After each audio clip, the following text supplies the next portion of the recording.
All right, I would like to call the Select Board meeting for June 28th, 2022 to order. I would like a motion for approval of the agenda. So moved. Dan or Brian, one of you will have to speak up. Recording in progress. Dan seconded. Thank you. All in favor? Aye. Aye. Thank you. And then, oh, go ahead. Is it just the four of us? For now, Esther will be late, but she will be here. Okay. And Dan responded to my plea for attendance at the meeting, and it's very late at night for him, so we owe him one. We can't hear you, Dan. You're on mute. Maybe we don't want to hear him.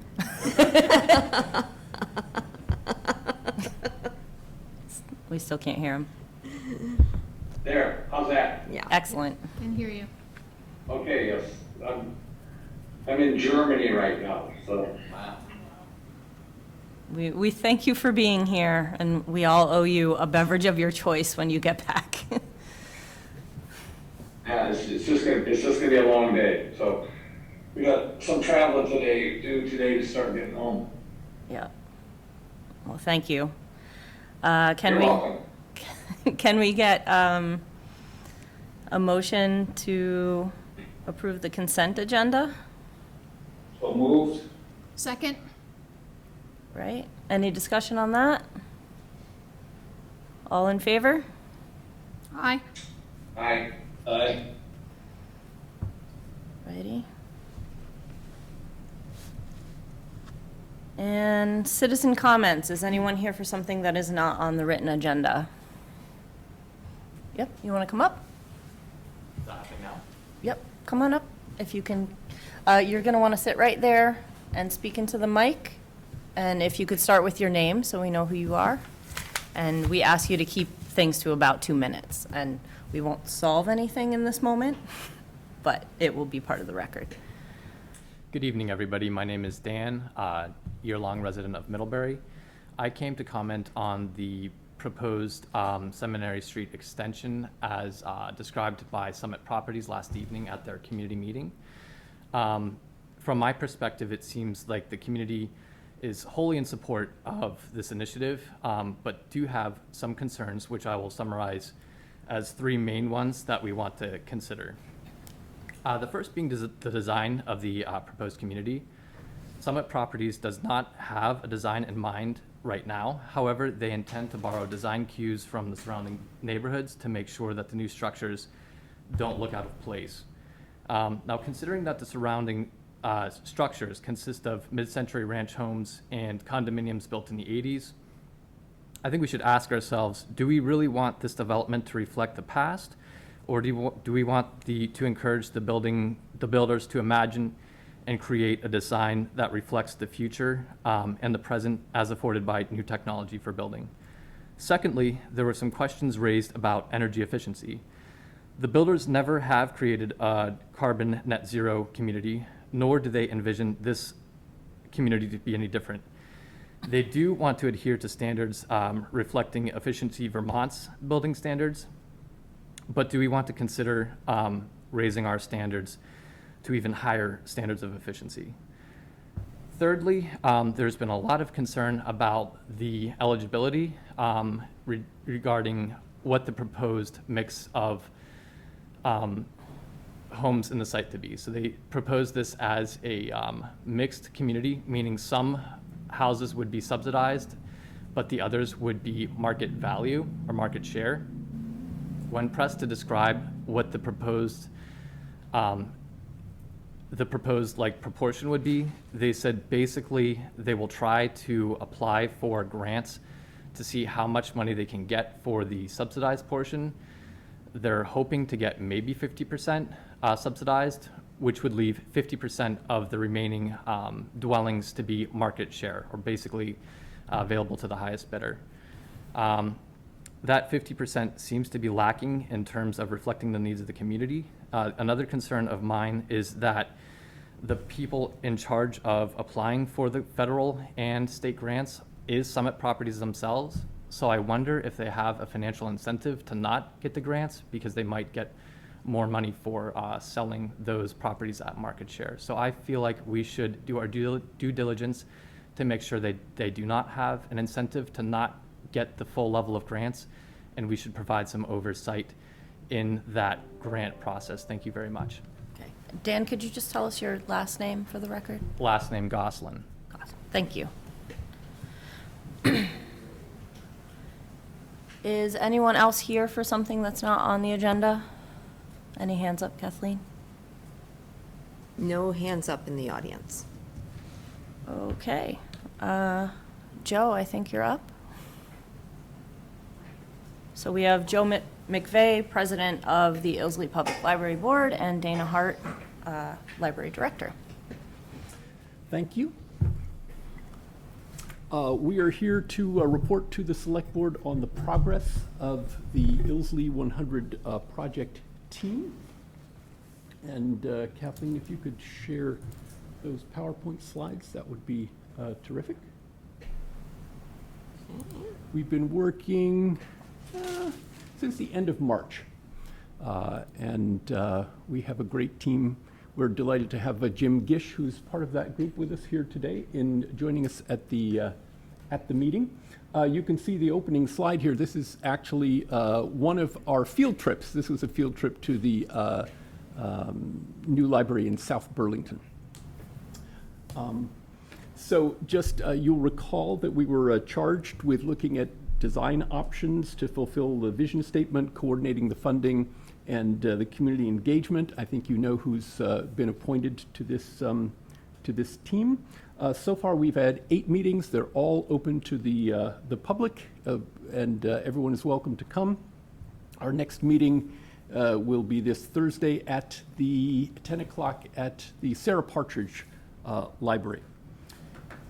In order to get things underway, we've done quite a bit of background research. We've studied the previous studies, the existing issues, and work that have been done on the library project. As I said, we've had some field trips to Shelburne, to South Burlington, and we anticipate going to Manchester soon. Dana has shared with us some design examples from the American Library Association, and further sought guidance. They have a number of publications on library design. And using her expertise, along with that of Barbara Doyle Wilch, who's worked on many projects like this, and then Judith Harris for the town, we've got a really deep bench, I think, in terms of looking at design issues. We're trying to work from 3 forms of foundational assumptions. The first is the vision statement and the pillars for this project, which were originally developed by the trustees, later by the working group, and approved by the Select Board, and it's charged to this group. Those are to make a welcoming, accessible, and safe community hub, and we want also it to be flexible, because we don't know what libraries are going to be like in the future, sustainable as well, and safe. So that's one of our fundamental foundational assumptions. We're also relying on some focus groups that Dana conducted when she first arrived in Middlebury that, among other things, asked members of the community what their aspirations were for the community as a whole. And some of those were to have a vibrant downtown, to have intergenerational gatherings, and to have increased connections within the town. And we're also trying to make sure that our work is aligned with the downtown master plan that I'm sure you're all familiar with. We're working on a rough schedule. At the moment, our focus is on developing and refining a square footage program, developing a strategic matrix to help us decide on what design direction to go in. We'll be engaging the services of an estimator to help us figure out the costs of some of those projects, and then trying to choose a future direction among several options. And we will expect to return to the Select Board at that point to present our findings and to ask your approval to continue to proceed, after which we would engage an architect to develop plans. So in order to do that, we're going to use a strategic design matrix, and we're considering a number of possible design directions. We don't yet know what this is going to be, but we might renovate and repair the existing building and stay within the current footprint. We might have a proposal similar to the 2017 proposal where we would renovate and expand. It's also been suggested that we might consider a program with an annex. What if we put some of our functions elsewhere in town, not too far away? What if we got bigger going in that direction? Or what would happen if we relocated the library? What would happen if we built a new structure and found an adaptive reuse for the current building? So just to emphasize, no decision has been made. Those are just all options that we're considering. So we need to think about how we're going to make that decision. To do that, we plan to use a matrix and to evaluate each of those possibilities according to several criteria. To what extent does it fulfill the needs of the square footage program? How suitable is the site and location for our purposes? Is it aligned with the community aspirations? Is it viable to fund this particular design direction? And we're still working on those criteria as well. Dana, together with Barbara Doyle-Wilch and Judith Harris, have been doing phenomenal amount of legwork developing the square foot program to know how much space are we going to, do we need. That has started off with looking at the current square footage and analyzing how it's used. Interviews and shadowing the staff to see how they work in the existing space. Looking at the collection, in other words, the books, the DVDs, everything that we have in the building in terms of how much actual square feet does it currently take up, and what's that likely to be in the future. Maybe we're not going to need so much space for DVDs because people are going to be streaming, so we can save some space there. They're putting together a very detailed narrative about what those spaces should be like and trying to align those with the vision and the pillars and the aspirations. And I just point out this picture that you see on this slide of some shelving. And I would always also point you to what is linked in the written report, to Dana's report on how she and her team went about looking at the collection and the shelving. It's fascinating because lots of people are unable to get down to the ground. You can't really use that space down on the ground. Many people can't reach up high. So a lot of that space, it looks usable, but it's not, and it's not actually desirable to fill it to capacity either. So when we're looking at the square foot program, as is best practice, is not being developed with an eye to a particular space or a particular design direction. In other words, we're not looking at this in the context of, okay, we're squeezed into this existing space. We're not sure what it's going to be. Meanwhile, with the help of Mr. Gish, we've been looking at trying to communicate what's going on in this project to the community. Dana has started a series of op-ed pieces in the Addison Independent. We have a website where all of the information for the project team is housed. Jim has just started a blog posting similar to what he did with the Rail Bridge project, and we hope, if you're not already, that you'll subscribe to that. Dana, Amy Mincher and I update the library trustees at our monthly meetings. And we're currently thinking about the best ways in which to engage the public in the whole design process. And we're also interested in exploring possible partnerships. Are there other organizations in the town that we could be working with? The big question, or one of the big questions, in addition to design and to communications, is funding. With the help of Ken Perrine, we're exploring some possible sources of government funding, of private funding, and public funding. Dana can speak a little bit to our work on the private funding front, if that's something that you're interested in. But it's pretty clear to us that we're going to need multiple sources of funding in order for this to to happen. So the next steps that we have on the pre-design front is to refine that square footage program, solidify those possible options and the criteria for the decision matrix, engage a cost estimator in the decision-making process. For communications, we want to obtain some feedback from the public, explore those possible partnerships, and then identifying funding sources. So that's the short and sweet version. You have the written report as well. So I don't know if you want to add anything, Dana or Jim, or if we're open to your questions. Do either of you have anything? I don't. I'm just loving the fact that someone called library shelving best practices fascinating. Public meeting No. is on the record, so I'm just over here on cloud nine. I have nothing to add. I'm very happy Look, to answer questions. it's linked from the written report. It's fascinating. I couldn't believe the level of detail they went into, and it's a presentation in and of itself. Maybe you'll give that someday. I thought it was really interesting. I feel you. I'll just comment quickly and say that I'm just really impressed. I read the written report, and the presentation, and I'm just impressed with the amount of work and the quality of the information you're providing. So thank you for your time and effort. I'm excited to see how it goes forward. Brian or Dan, did you have anything? I have nothing to add. It's a great presentation. Thanks, Joe.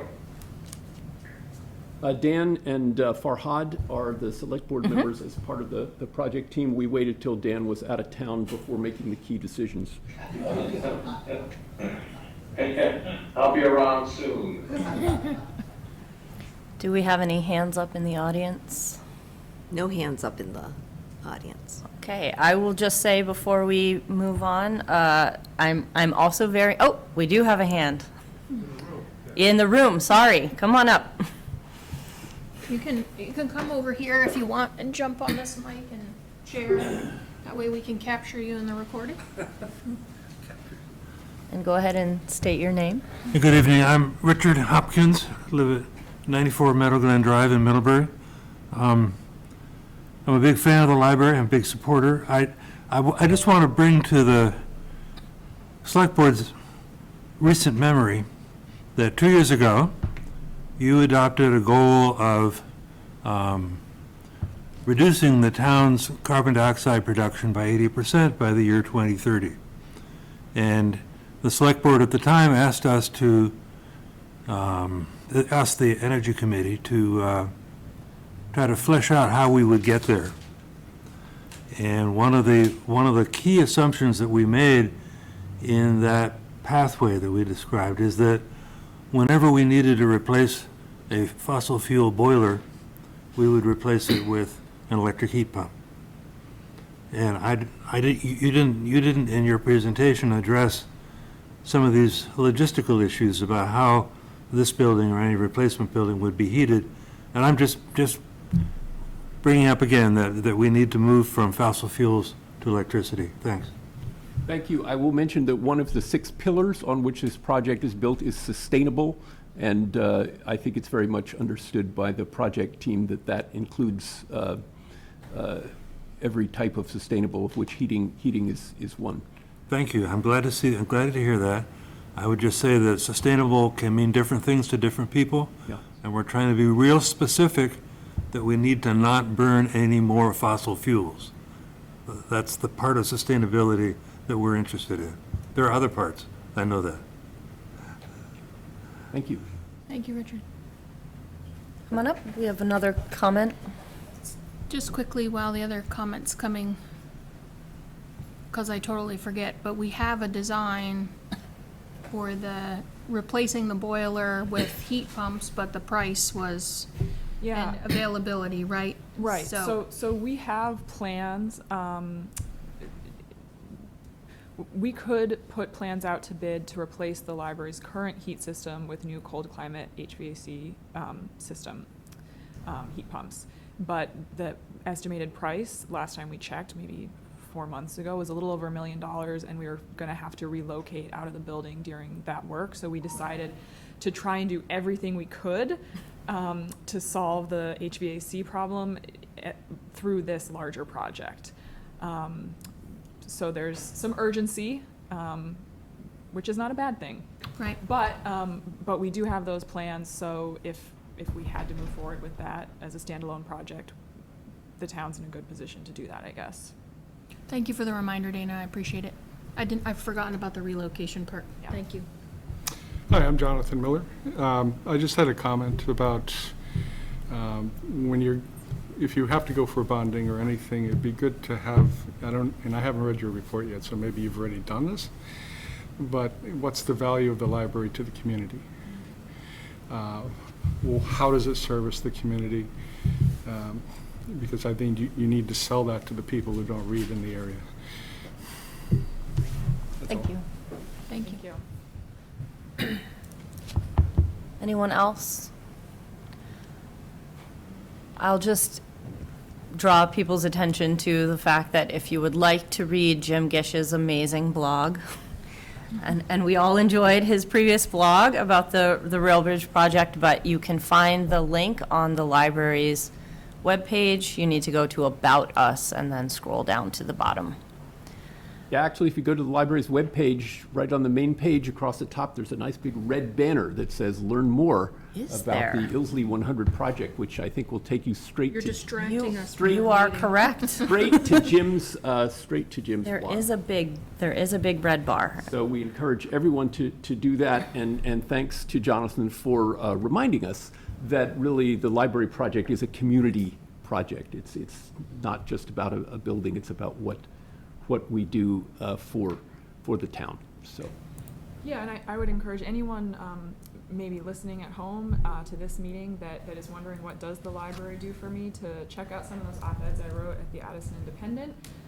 There's going to be a lot more forthcoming, and they talk about all the different ways that the library serves the community, because the truth is there really is something for everyone at the library. And we're going to be working hard to communicate that. Subscribed. Next year. Yeah, sorry. No, I'm sorry. I was subscribing. Maybe subscribe. All right. Perfect. Thank you very much. Thank you for the update. And next up, we have Dan Werner, Director of Public Works. Is he on? He's entering the room. Right. Look at that, we're 1 minute ahead of schedule so far.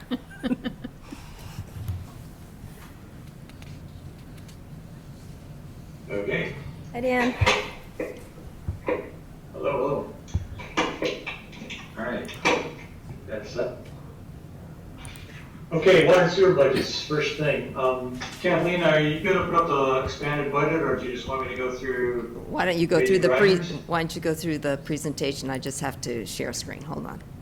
Yep, okay.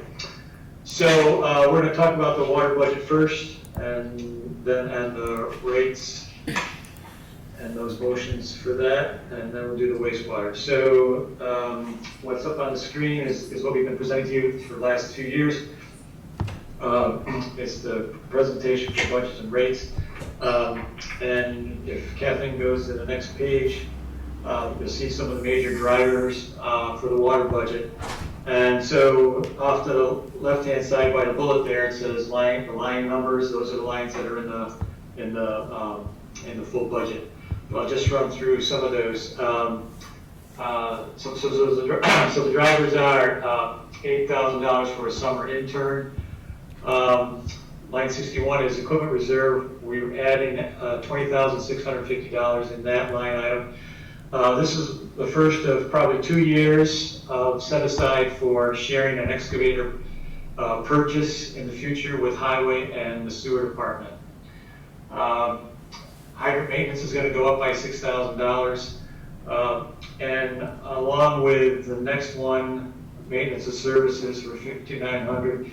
The water department is getting adequately staffed, and they will be attacking some of the hydrant maintenance that need to be done along with the service, which means curb boxes and curb valves. So they hope to spend some more time and money fixing things that need to be fixed. Maintenance of mains is up by $19,000. Some of that is reflects the cost of pieces and parts for clamps or sleeves, water main pieces itself. And also, I think it's $8,000 for a rental of a valve box maintenance machine. This is basically a trailer-mounted machine on a trailer that turns the valve stems up and, or the valves up and down within the body of the valve, much more efficiently than you can do by forearms and shoulders. And so this is a rental for, I believe it's a month worth of that machine. The next one is chemicals, an increase of $5,000 due to simply the cost of those materials on the marketplace. Cellular meters, last year we had budgeted $50,000. Since we're doing some of that this year, that same 50 is no longer needed, so we're going down to $25,000 to finish purchase of those cellular meters. A few years ago, we talked about increasing the capital improvement amounts for water main projects. Last year, we kept it flat. We did not do an increase. Typically, that has been about $110,000. So we went back to it this year, increased by $108,752 for a total of $563,552 in the capital fund for water main projects. Line 180 is wellhouse equipment. We increased that by $15,000. This is to set aside annual funds for a well motor, a well pump, or the electronics, and we'll talk about that later on in my presentation. Variable frequency drives to operate the equipment. So we kind of did a calculation of what these things might cost, stretched it out over a few years, and said let's use $15,000 to start to set aside, so we're not caught in a bind with a cash flow issue. Line 81 is well 1 demolition. This is one of the buildings out by 116 near the well number 2 Palmer Springs site, and that is to for $7,000 to remove the old structure. So the water budget is, my home sheet up here, is $1,812,380. And the infrastructure committee is recommending that to the select board to adopt the water budget for that figure for fiscal year 23.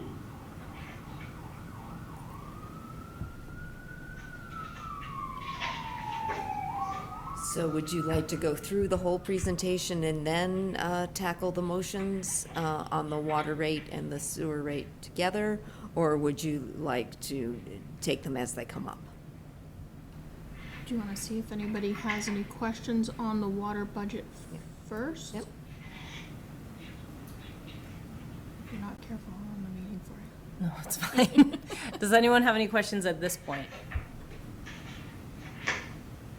I don't have any questions. I'll move to approve the FY23 water budget of $1,812,380. I'll second. Right. Do we have any comments or questions before we vote? Right. All in favor? Aye. Aye. Aye. Aye. Righty. Do you want to make a motion on the second part, Brian? Or do you want to? Sure. We should. I think we we have- have. Do you want to go through? You want to go through it We first? do have a presentation on that, Dan. Do you want to go through the Okay. rates? Sure. So the water base rate is currently $65 per quarter. The proposed change to fund this budget is $67, so it's an increase of $2 per quarter. The usage rate would go from $3.87 per 1,000 gallons of usage up to $4 per 1,000 gallons of usage. So for the typical residential consumer, this is a number we've used for several years, of 9,300 gallons per quarter, that would be $1.21 increase on that quantity in 1 quarter. So the change for the water bill for residential 9,300 gallons a quarter would be $3.21 total. And we'll talk about the sewer rates when we get to that.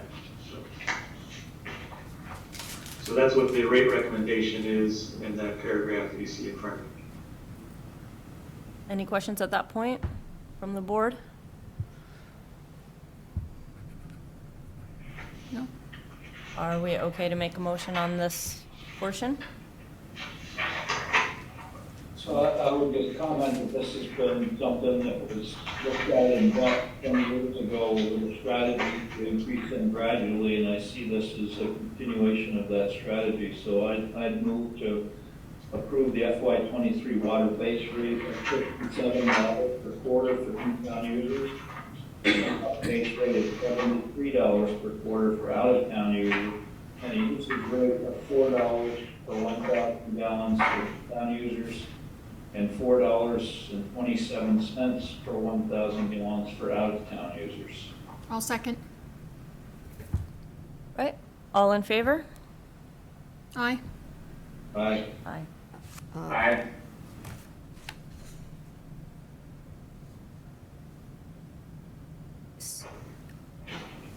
Dan, were those rates that were in the motion correct? The 67 and the 73 for the water? Not according to the presentation. Sorry about that. That's okay. My error. What, you okay? Yeah, I thought it was $37 for the presentation, not 67 and 73.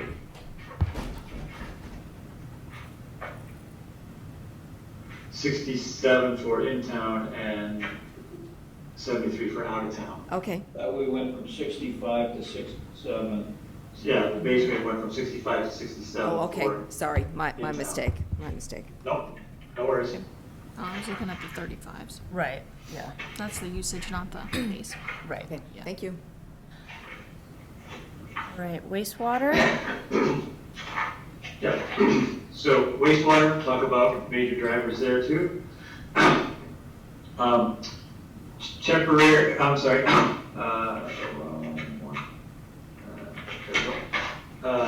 administration, to cover wages, an increase of 9,370. Administrative services, this is the amount that the wastewater and the actual water department does too. They contribute some of the funding for the services for higher administration staff. Employee benefits are going to increase by 18,887.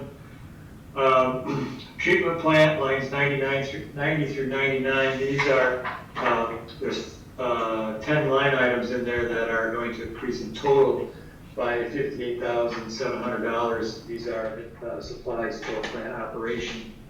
Line 102 is biosolids operating supplies. This is a lot of it is lime and alum, and those costs have increased to us.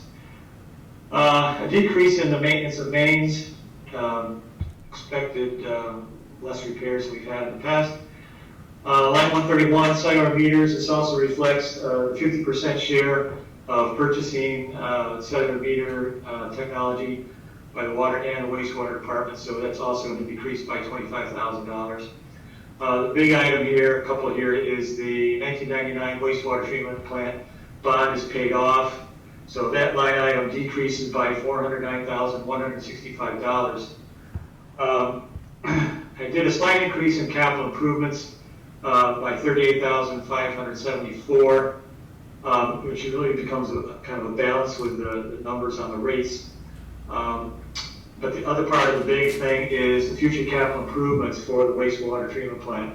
So we decided to, since the bond was being paid off, to start to set aside for the new treatment plant and putting $375,000 in a pigeonhole for that. So that budget comes up to a grand total of $2,905,796. And we can go through the same way we did it with water fund. So the committee is recommending to the select board to adopt the budget, the wastewater budget for that number is, again, $2,905,796.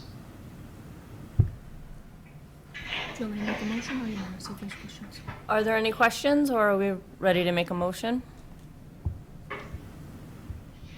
I'll move to approve an FY23 wastewater fund budget of $2,905,796. Seconded. Right, any further discussion? All in favor? Aye. Aye. Aye. I'll move to approve an FY23 base rate of $36 per quarter and a usage rate of $7.09 per 1,000 gallons. Do we have a second? I second it. Thank you, Dan. second it. Thanks, Dan. Any questions or comments? Can you just show us where the slide, Dan, of what they were before we go? Sure. Oh, right. Yep. We didn't go through that, So sorry. Kathleen will put that up. And so the second group of bar down, it says wastewater base rate, so that reflects the change from $34 to $36 for FY23, so per quarter it's $2 additional. The usage rate goes from $6.94 per 1,000 gallons up to $7.09 per 1,000 gallons. And for that typical 9,300 gallon per quarter user, it's $1.40. So the sewer charge goes to $3.40 per quarter, higher than this last fiscal year, or the current year we're in. So combined rate is, do the math on it. So the combined base rate goes up by $4. Combined usage rate for that 900, or for that 9,300 gallons goes up by $2.61. So total is $6.61 per quarter combined for water and wastewater. Okay.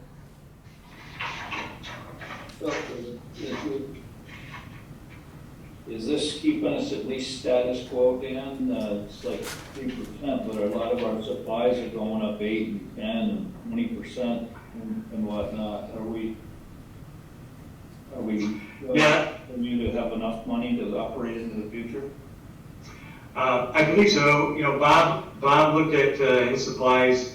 We developed these back in late April, May, but he looked at them again just a couple weeks ago on what he was expecting as far as lime and alum supplies.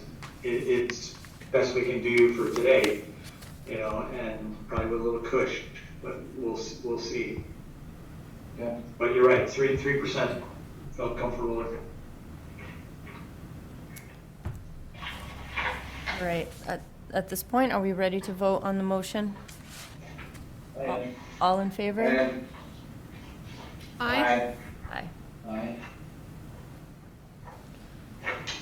And then Mill Street? Awesome. Sure. So So we're done for I'm now? not sure, Kathy, do you have any photos or anything to show, or do you want me to just talk? Do you have anything I need to?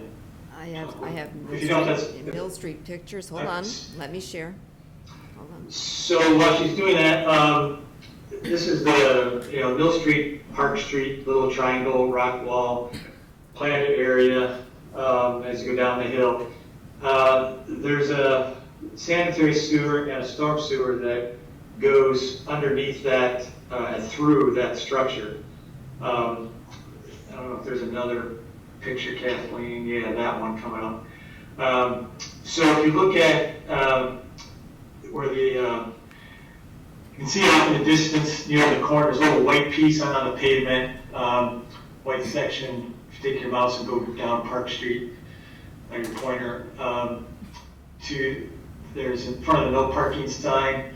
If you look at the pavement, there's a manhole there. That's a storm manhole. Yeah, right there. And there's a sanitary manhole out a little further in the street. That road goes down underneath and through that structure down to Mill Street. And there's a collapse in the sewer pipe in the middle of that structure in the flower planting area, and the storm sewer is also compromised. So what we're going to look at doing is bringing a storm sewer and a sanitary sewer forward parallel to that rock wall, and kind of cut around the corner and go back down Mill Street and tie into existing, catch back up to the storm and the sanitary. So we had Jamie Simpson from Landmark Engineering give us a proposal just for the design work and a cost proposal for this project. His proposal is $8,350 to get us through to a design and a cost estimate. Something would probably depends on contract availability, but something we'd like to get done sooner this year rather than later. I mean, sewer is compromised. What the pump station, Bakery Lane pumps through that, so it does kind of help wash any debris that gets stuck in a pipe that's collapsed, but we got to take care of it. So we didn't specifically fund for this, obviously, because it just kind of happened, but we did in the budget, in the capital budget, set aside some money for stormwater issues, and this is one of those. So the construction costs, once developed, will be shared by that capital fund and also by the wastewater capital fund, and they certainly have adequate funds to cover that. So that's where the funding will come from. Once we get development, we'll bring it all back through the infrastructure committee. But for now, we're requesting the board to approve this proposal from Landmark for the design services. Can I ask a question?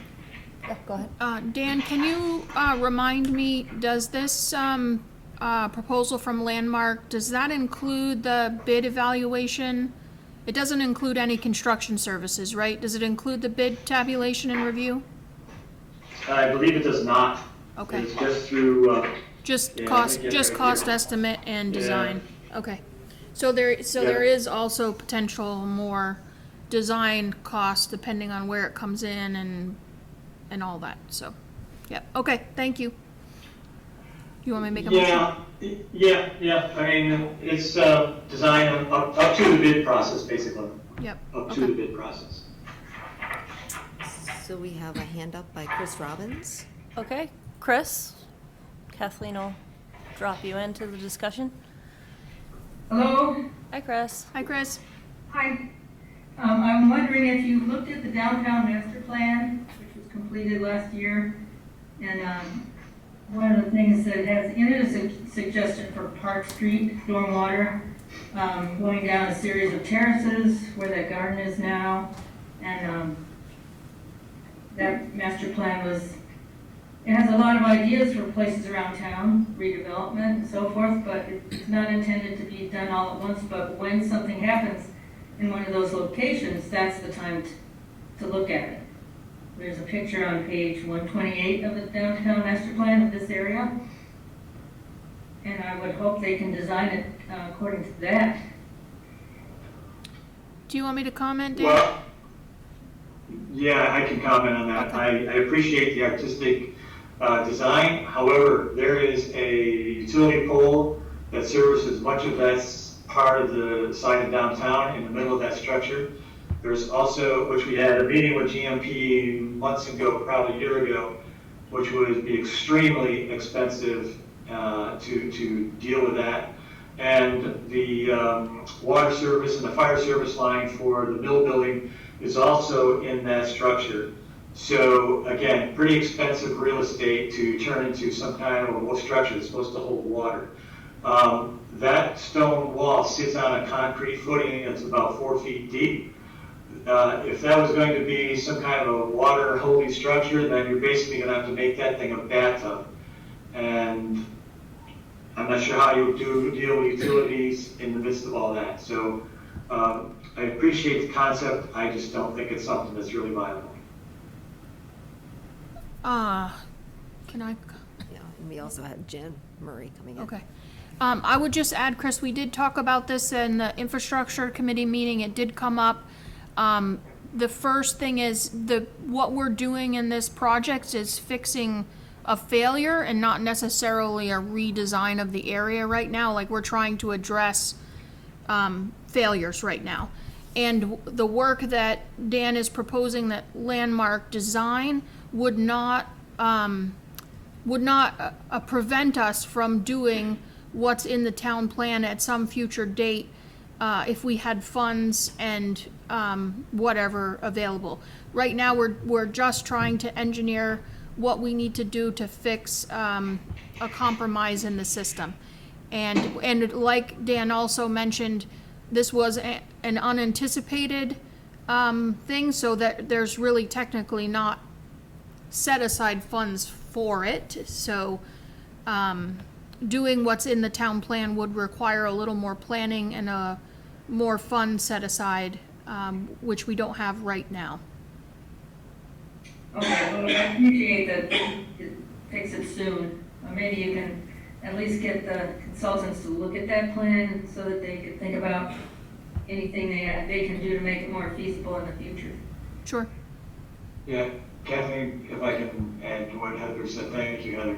Yeah, we're not going to be, our intention is not to be digging through this existing structure. We're going to go basically around it. So, as I said, come down to the point and then turn the hill, turn around the corner, go down the hill. So we're not intending to get into that structure, because once you do, it's pretty pricey stuff. Thanks, Dan. Jen And and Jen? Chris, yeah. Jen, did you want to jump in? Yeah, I don't know if you can hear me okay, but We can. I just good job to Chris. Like, I think it's really good to bring these comments up and just kind of point out that the downtown master plan is more than just artistic drawings, that the downtown master plan and those renderings that are in there were designed by modern civil engineers, with some thought and maybe, I know it's an emergency situation, but I don't know, maybe there's a chance, like Chris says, to just put that in front of them and see if there is a sort of GSI opportunity. But Dan, when you say they're not getting into the structure, do you mean they're not getting into the actual, landscaping then? Right, we're staying outside the wall. Oh, okay. Well, That's the plan. yeah, maybe someday when we get into the landscaping, then we can think about if that cascading, waterfall thing might work. Yeah. Great. Well, that's a good conversation. It feels awkward, but I think that's a healthy conversation for us. Thank you. Thanks, Jen. We did have that conversation in infrastructure around this project prior to recommending it to the select board as well. And if Chris hadn't brought it up, I was going to, because I do remember that particular rendering as being a much more attractive solution to a very funky corner in our town. So. There will still be opportunities Yeah. to make improvements to that area. We're just trying to fix something that's not working right now. Right, are we ready to make a motion? Jen, do you have anything else? Want me to make a motion? Yeah, that'd be great. Okay. I'll move to award a contract, that's the wrong one. I'll move to award a contract to Landmark Engineering for the, Mill Street and Park Street, come on, the right one. It's not the final design engineering services? That didn't sound right, sorry. For design engineering services for the Mill Street and Park Street improvement project at a total cost of $8,350. Seconded. All right, moved and seconded, all in favor? Signify Aye. with an eye or a thumb. Aye. Thank you. I think that's an All eye. right. That's everyone. The next one is request to award a contract to Pratt and Smith, Inc. for installing a variable speed drive at well number 3. Bill did some checking on some prices from a couple vendors. One was Stonkus Hydraulics, and Pratt Smith was the other. So where a variable frequency drive is, it enables a motor, in this case a well pump, to start slowly and ramp up slowly and increase pressure and flow and pump into the system, rather than having a pump turn on, wham, and there it goes. There was a but it's no longer functioning water relief valve on the backside of this well building. So when the pump turned on full blast, some of the water vented out back for a while and then slowly closed, but never quite as efficient as a VFD could do it. And so we looked at either repairing that and still getting the hammer that can happen with that type of an old system. So instead, we looked at getting some prices on a VFD. Pratt Smith was the low bidder at $7,270. And just a few minutes ago, when I talked about the water budget, we were setting aside $15,000 in a pigeonhole for some of these larger expense items. This is one of them. And so as soon as we flip the fiscal year, we're going to tap some of that for the purchase of this unit. So it's budgeted the next year, and that's when we'll do it. So requesting you to approve the proposal from Pratt Smith for the $7,270. Want to make a motion? Yeah, go for it. I'll move to award a contract to Pratt and Smith for the upgrade to a variable frequency drive at well number 3 at a total cost of $7,270. Second.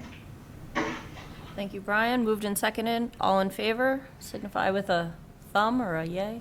Aye. Aye. All right, thank you. So I think we have Caleb Rick up next. Thank you, Dan. Thanks, Dan. Sorry. You're welcome. Hi, Caleb. Hi. Welcome.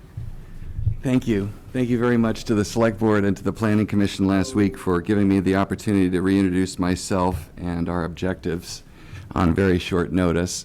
As you may recall, the Select Board offered a letter of support for our application with the Addison County Economic Development Corporation to the USDA to secure a grant for a feasibility study, which we will be completing very shortly. We're tremendously grateful to the town of Middlebury, which since the spring of 2014 has patiently supported our exploration. And for historical context, I would suggest that Brian Carpenter, who was then also on the Select Board and a member of the Economic Development Committee, former Select Board member Nick Artem and Kathleen have been with us through this whole journey for context.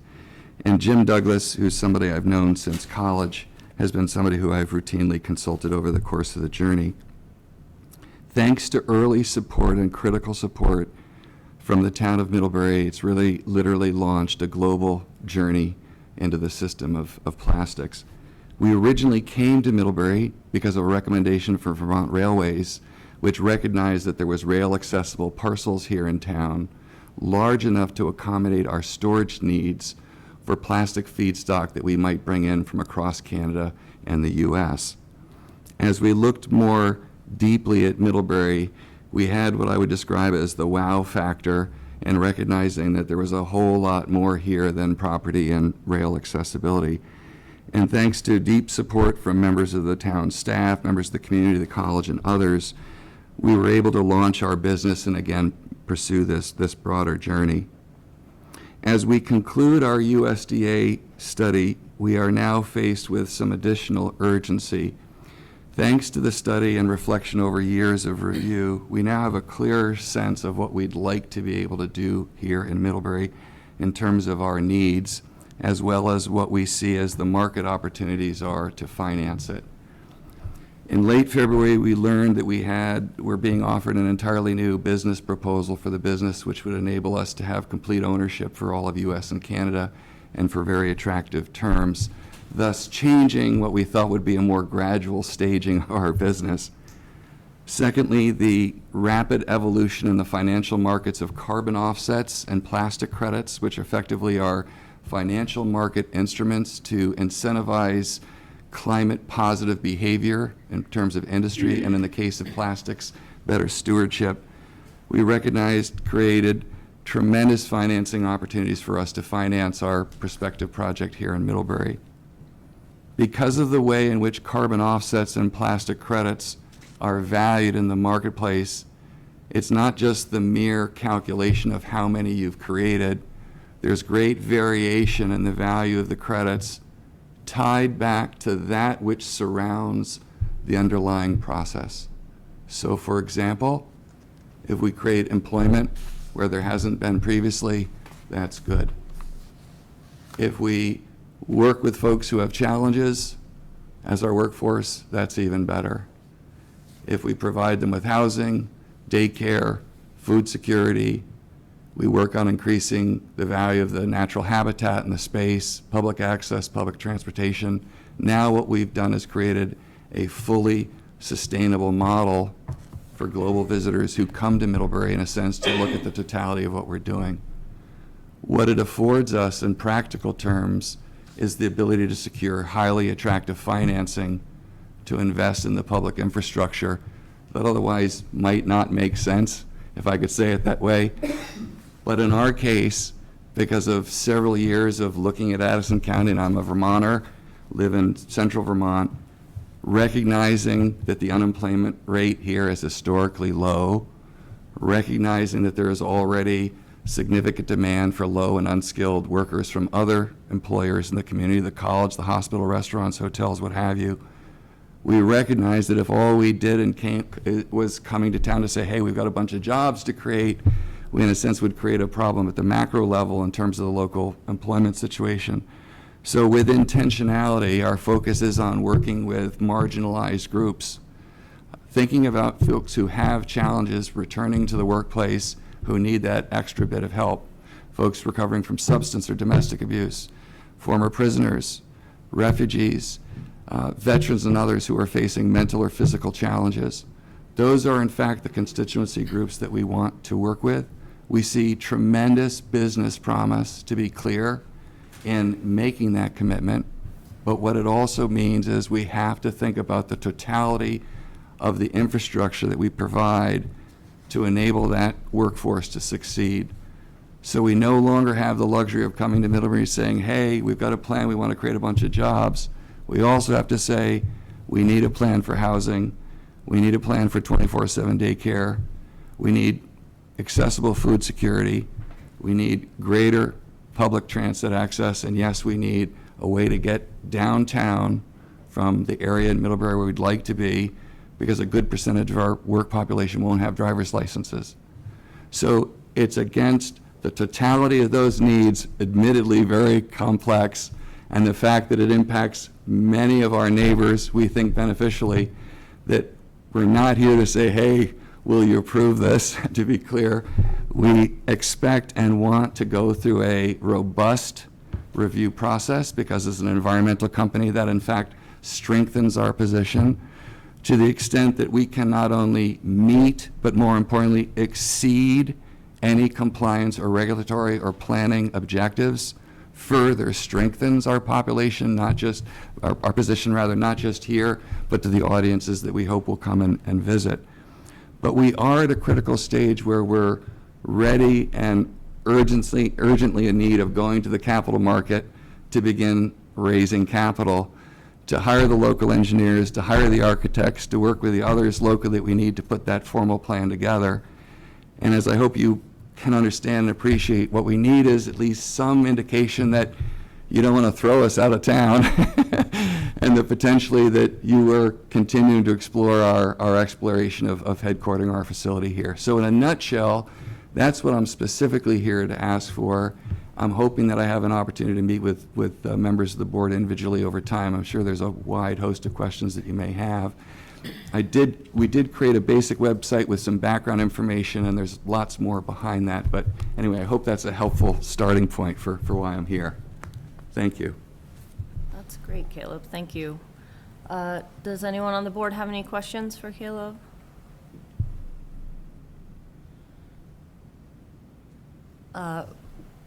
Would you like to come up? I'll just comment. Oh, Brian. I'll just comment that I met with Caleb last week, and I know he has met with our planning commission, and so I find myself in support of continuing to support his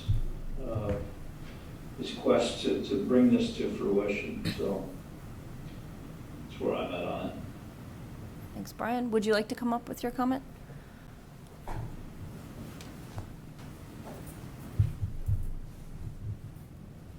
Very simple one. Please state for the record your website. Absolutely. I'm sorry. Yes, it's, thank you. It's www.ecomats, which I'll spell EKOMATS.com, the / symbol, and then MID, MIDD. And what it has, and I apologize, I should have started there, but what it has is an introductory narrative that I hope provides some background for why Vermont, because no one in their right mind in theory would do this in Vermont, and why Middlebury, so that you have some sense of that. It has a very rough schematic plan, thanks to help from the Addison County Regional Planning Commission. Again, all very preliminary, but in a sense to set out sort of what we're looking for. It includes an aerial overview of the site so folks can get some sort of sense of the space. And then there's a lot of background information in terms of our material, process, products, what have you.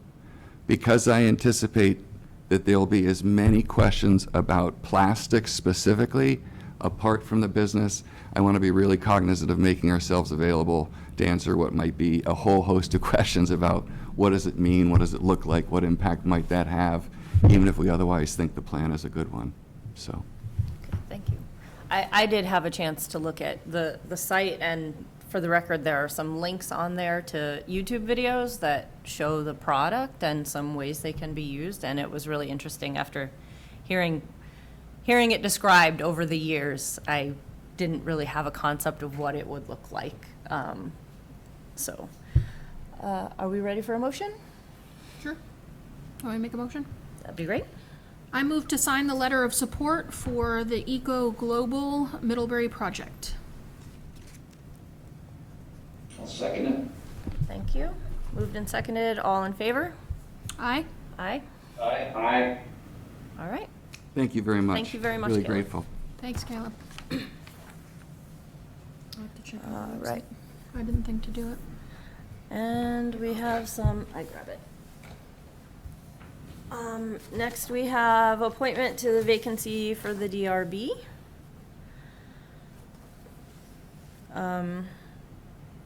Do you want me to go through, do I need to go through this again, or? So this is a little bit of a new process, so maybe we should, to have the That's true. So- DRB make a recommendation to us? Yeah, so if anyone missed our previous meetings, we had a vacancy with the DRB, and we had 3 candidates come forward. And in part of the process, we've asked the DRB to give us their thoughts. We were presented with 3 very qualified candidates that had different mixes of skills. And so we are looking to those groups to give us some feedback for maybe which candidate has a skill set that they're particularly lacking. And so we have a recommendation from the DRB to appoint Viger Bow to that board. Do we have any comments or questions about the process? Just to note that Phyllis Stinson was one of the candidates. She's in attendance, as is Jonathan Miller. Yeah. Did either of you want to comment on this? Comment on the process. Or anything? I did forget last time to say that I've been in the Middlebury area for 17 years, in Vermont for 25. And I've only been able to do public service for the Isley committee, building committee. But I find myself with a little more time now. Okay. So, Thank you. And Phyllis, did you, I'm sorry, please don't let the decision tonight defer you from pursuing other opportunities, please, because we need great people all the time. we are only recently in the position of having so many candidates for what we have on offer. It's a wonderful problem, and it's something we've been working towards. So there will be other opportunities. I think I was done when I heard that there was an architect on the board committee already. Thank you. Phyllis, did you want to comment while you're here? Sure. Hi, everybody, for taking some time. Did you nominate someone? I couldn't quite tell. So we nominated all of you at our last meeting, and then we asked for some feedback for the DRB, and they are making a recommendation to appoint Viger Bow. Could you say that louder, please? I couldn't hear the name. His name is Viger Bow. Viger Bow. Yep. Thank you. And the memo from the DRB is in our packet with their reasoning behind, what they were looking for or what they saw in that particular candidate. And this is a new process for us. It's something we're trying, so we are very open to feedback on it. But it seems like, it makes sense to encourage candidates to contact those boards and start to get involved and hear what they're looking for. And I think it makes sense for us as the people voting to hear from those folks directly, those committees and boards. So we're giving it a shot. I think that's great. I did just want to say, I think that diversity is very important. So there will be no women on that board now. So it's just something to keep in mind. It's important to think about who's representing whom, like different perspectives and, different things that you bring to the boards. I'm actually the what's it called when you, can't remember, on the development downtown improvement district committee. I'm the alternate, so that's been great. I mean, we've only had one meeting, so I'm happy to be participating in that. But just something to keep in mind when you're looking at board composition, not the totality of the composition, but for each board. That's all. I appreciate that, Phyllis, and that's definitely been a conversation we've been having, and I know following our last round of appointments, there was some conversation after the meeting on how to best go about that. So it will be an evolving process, but I know we're all committed to keeping that in mind, so thank you. Like Lindsay said, this is a fairly recent problem for us to have so many qualified and wonderful candidates for a limited number of positions. So we have been, I don't know, I shouldn't say we, I definitely have been struggling with how we decide who to appoint. So we're trying to develop some guidelines on how to go forward with this in the future. But thank you for the feedback. And again, as we said with Jonathan, please don't let this deter you from continuing to apply to other things as they come up. And this, this appointment goes to April 2023, and there'll be other opportunities to apply for the same board, so. Right, are we ready to make a motion?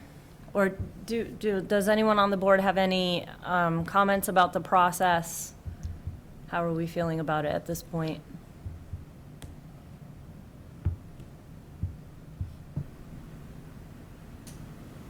Hearing none? I'm just glad that we actually have implemented as soon as possible a process that we talked about, and it wasn't just talk. So thank you, Kathleen, for getting that going.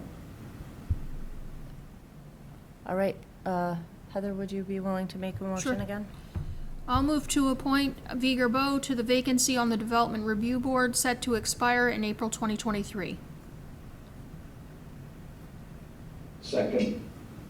Thank you. All in favor? Aye. Aye. Aye. All right. Thank you, and thank you both for being here, Phyllis and Jonathan. And thank you for being willing to serve. Thank you. All right. Vermont Gas.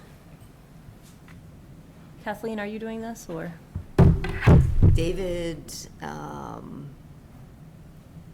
Walker is here from Okay. Vermont Gas, and I'll promote him to panelist.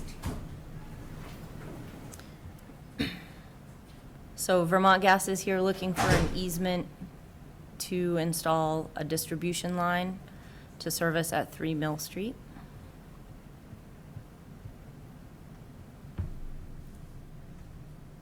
David, are you here? There we go. So I've been having a little technical difficulty because up till a minute ago I had no options on my screen. So I don't know if you can see me or not because I can't see me. Your video is not on, but we can hear you. Okay. Oh, here we go. All of a sudden now I can. Yeah, you were promoted to a panelist, and until you're promoted to panelist, you don't have any controls. So I see. Okay. All right. So you guys have good control over those things then. That's excellent. So yes, Vermont Gas has been asked to bring gas service to 3 Mill Street. It is the old mill right along the river. Looking at the building, where their facilities inside are located, and the best spot to keep a meter that would be mostly out of the view of the public, away from the side of the road, would be to be on the back side of the building. One side of the building, as you may be aware, is they've got some decking. In order to run a service to get around the decking, we'd be right up against the riverbank, which is not an area that we wish to work near. The alternative would be to come in on what would be the right-hand side of the building, looking at it. Yeah, and actually, that's a little bit rough drawing. I sent you a new one. I thought I sent you a new one. We actually got to come out a little bit. Right along the edge of the wall there, they're putting some decking, but there's also looks like some type of old stone foundation. And trying to work up against that is just too tight. So what we'd like to do is enter the edge of the town property, which is a small little park there, and run back to that back corner where that number 5 and 6 are pointing at. So yes, pretty much right where you ran your cursor there. And currently I have my engineer is going to be putting in a new drawing that'll show the approximation of where the property lines are between the two. Between that parcel and the town parcel, then showing a better depiction of where that service line would be. Again, because of the nature of the proximity to the road, sort of the aesthetics of the building as well, the best place to go would be in the back. The only way to get there would be to loop through or loop around the side of the building, and that would cross into the town property in that park. So I've sent to Kathleen an easement from the town of Middlebury to Vermont Gas. I have formatted that one the same as other easements that the town has granted to us, and I'm willing to work with the town if they have any concerns as far as the language that's in this current version of moving forward. Kathleen, could you pull that schematic back up? Sure. And can somebody just show me where the road is? The road is where the dotted line went. The road, so actually, you see that, I think there's a building and the road is right in between those two buildings. So the dotted line is where the gas line will go around the building. Okay. And to the right of that dotted line is where the entrance to the footbridge is, right? Right, okay, I Right. got you, yep. And so then Mill Street, like where it says Mill Street, that's actually the road right there. Okay, yep, I see it, thank you. Yeah. I couldn't figure Yeah, out which there's way not the a lot of building road was. frontage in there. Okay. So. Yeah, there's not a lot of road. Right. There's not a lot of- there's not a lot of anything there. Putting a meter in the front of that building would be both unsightly and unsafe. And I don't know, will this will this in any way overlap with any of the water work happening in that area? What we just approved, no, that'll be up more at the top. Because it's more at the, okay. Yep, so where we're connecting, where Dan talked about that, It's the further down. wastewater and sewer, it's up further, so After where the- the road splits, Dan's talking about designing that to come around to the split and down, and it will actually connect in up above the work Okay. where he's talking, I'm pretty sure. Okay. Brian or Dan, did you have anything at this point? No, I don't have any questions. I don't either, and if the draft easement works out from what we had used for language before, I'm okay, giving an authorization to Kathleen, subject to Ben's final review. Did we have comments from the audience? State your name, please. Yeah, Ross Conrad. I think Dave, is it? Could you tell us, what is the purpose, or why is gas service being requested at this location? So the current owners of the building, I'm not in the sales department. If you give me a second, I can probably pull up the sales application itself and tell you what they're using it for. My first thought would be heat, but I'm not sure. I would have to take a look at that to see if I can find out. We don't have Mary or Stacy here, do we?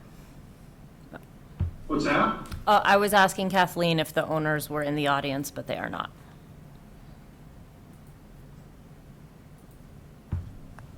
So I am showing.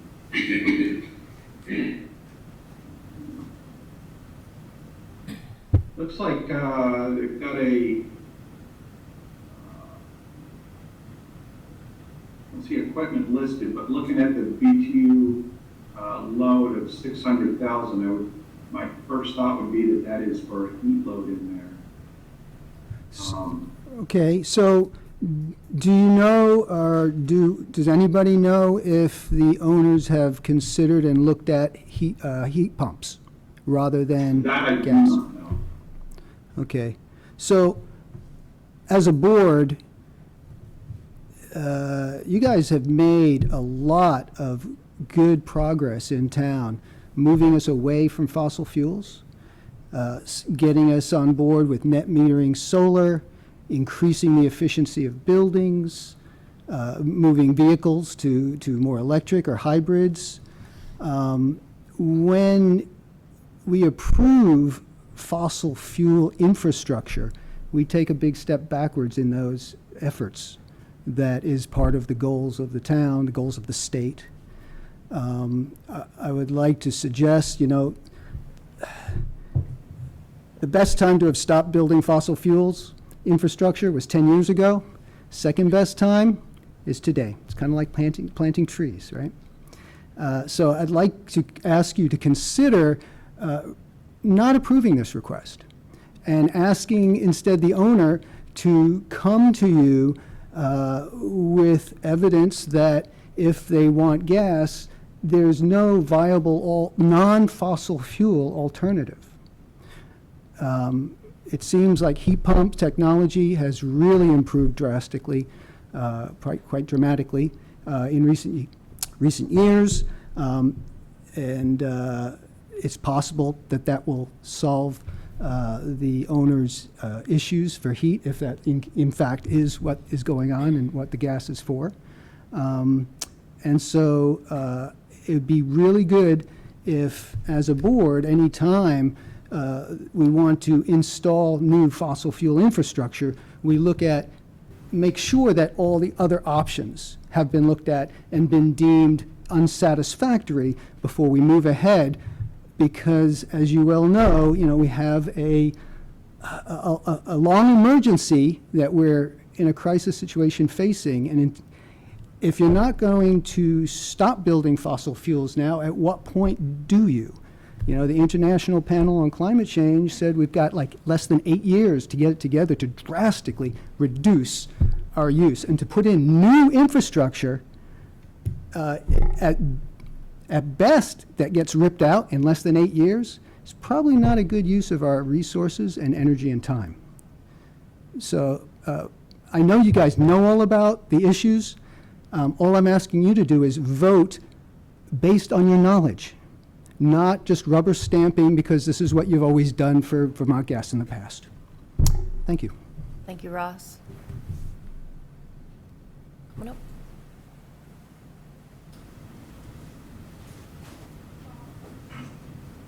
I'm Richard Hopkins. I just came up to say I agree with Ross.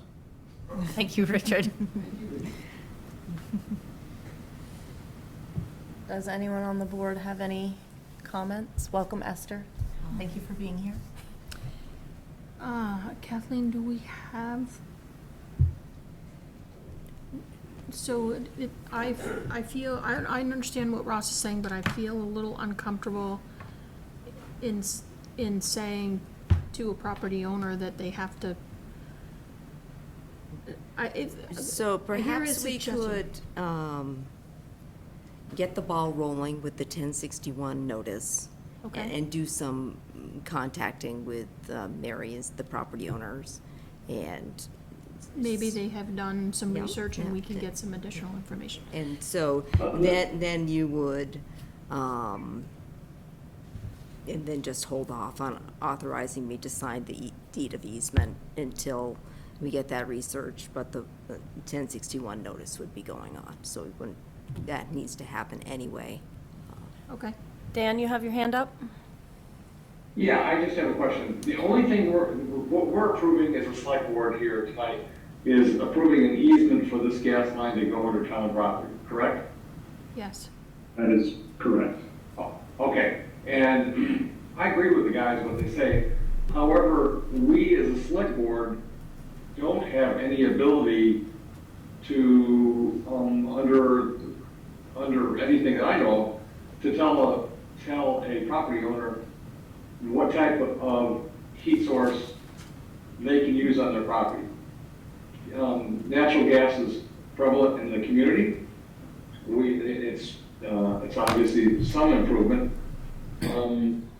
So I'm not sure, this is kind of opening a can of worms here, isn't it? If they're suggesting that everybody wants to have natural gas, that they have to come to the select board to get that approved. And we really don't have that authority to deny anybody that, except for the fact that it's going to cross this, they need an easement to get the line under. So I'm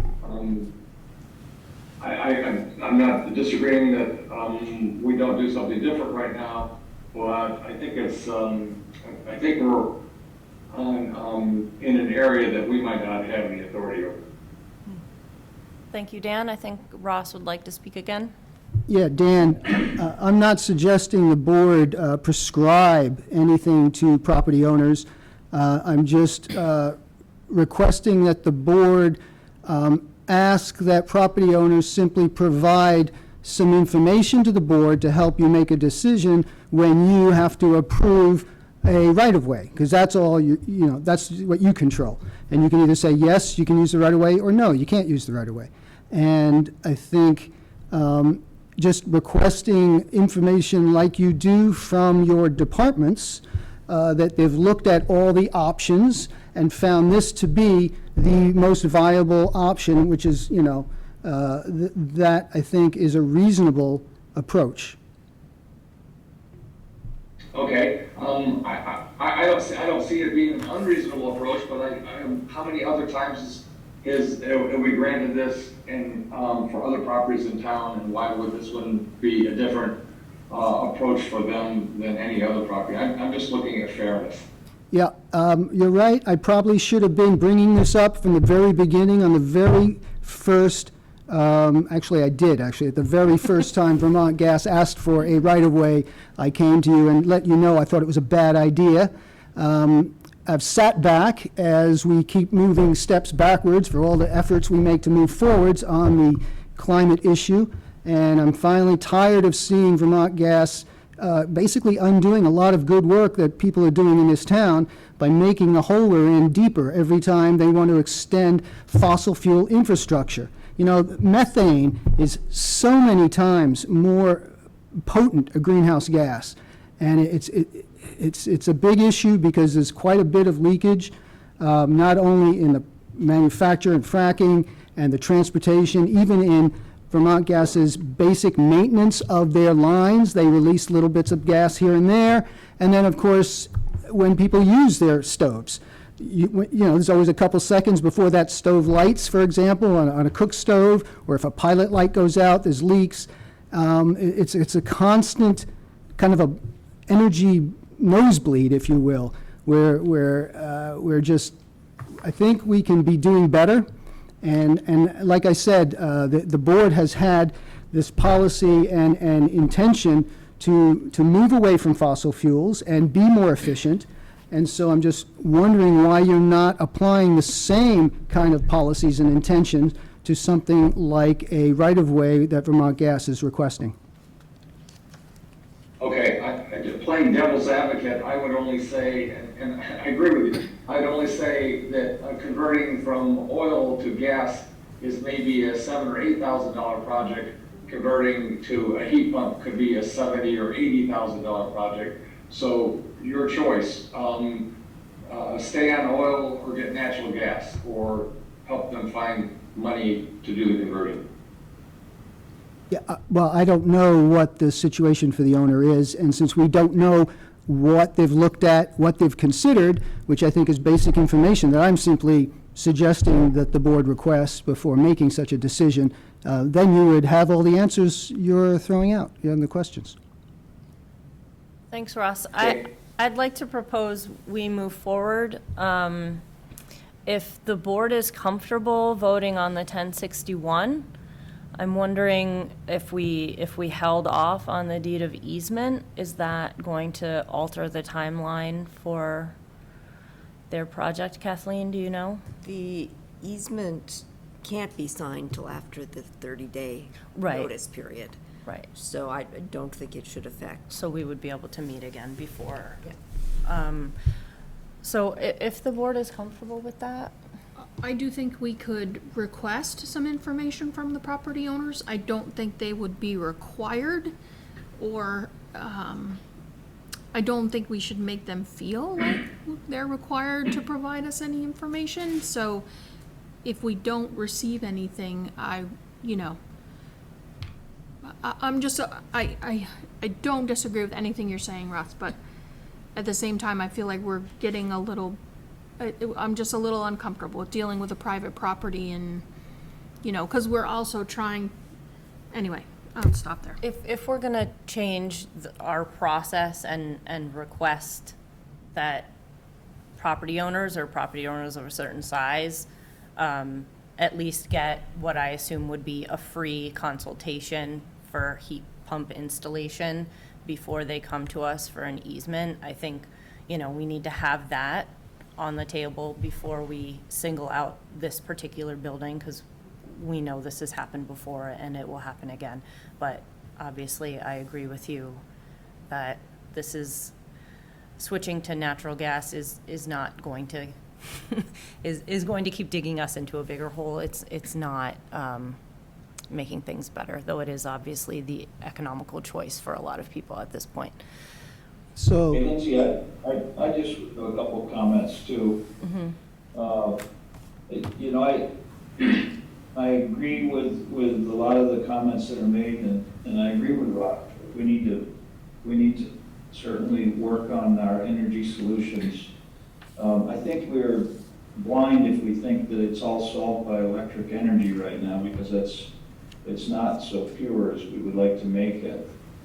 And the gas lines are working to have renewable gas infused in them. So, we're putting in infrastructure, yes, but can we work towards maybe more renewable gases?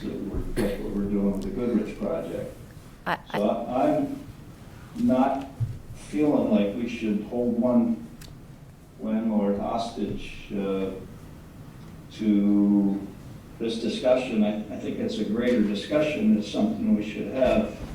But I feel this one landlord is wouldn't be expecting this. I think based upon what we have done previously, the landlord would expect that we would support it as long as it didn't infringe upon the other properties. Did you want to briefly say one more thing? No, Brian said, I think it would be a good conversation for the board to have of how to handle such requests from Vermont Gas in the future, at least, so that you've got a clear process, perhaps, of how you want to move forward. And just so you know, Brian, it's like 1% of Vermont Gas's actual methane that they supply is produced renewably. It's a tiny, tiny amount. There's no way they're going to supply all their customers with a green gas. It's not a clean fuel, unfortunately. So that's why I'm here. Yeah. All right, so Brian, are you suggesting we vote on both motions, or are you comfortable with?